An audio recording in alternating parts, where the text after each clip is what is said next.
اب اس کے ساتھ ہی ناظرین آگے بڑھتے ہوئے آپ کو بتائیں کہ کراچی میں شدید بارشوں کے دوران ملیر لنک روڈ پر برساتی ریلے میں بہہ جانے والی کار کے ڈرائیور عبد الرحمان کی لاش 12 روز بعد مل گئی۔ اسی حوالے سے مزید بتا رہے ہیں کراچی سے ہمارے نمائندے ذوالفقار علی۔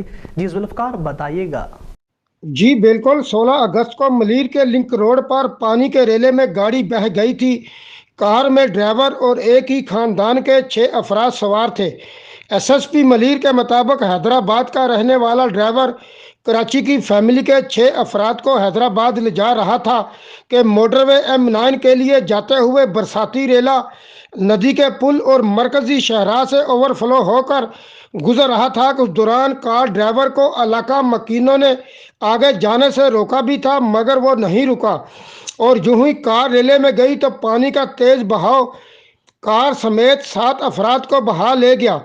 کار میں سوار خاندان کے 6 افراد کی لاشیں مرحلہ وار ملیر ندی کے مختلف مقامات سے برآمد کی گئی تھیں، جبکہ کار ڈرائیور عبد الرحمان کی لاش پیر کی صبح جائے وقوع سے لگ بھگ 7 کلومیٹر دور ندی کی جھاڑیوں میں پھنسی ہوئی پائی گئی۔ پولیس حکام کے مطابق لاش کو ہسپتال منتقل کر کے ڈرائیور کے اہل خانہ کو اطلاع دے دی گئی ہے۔ جی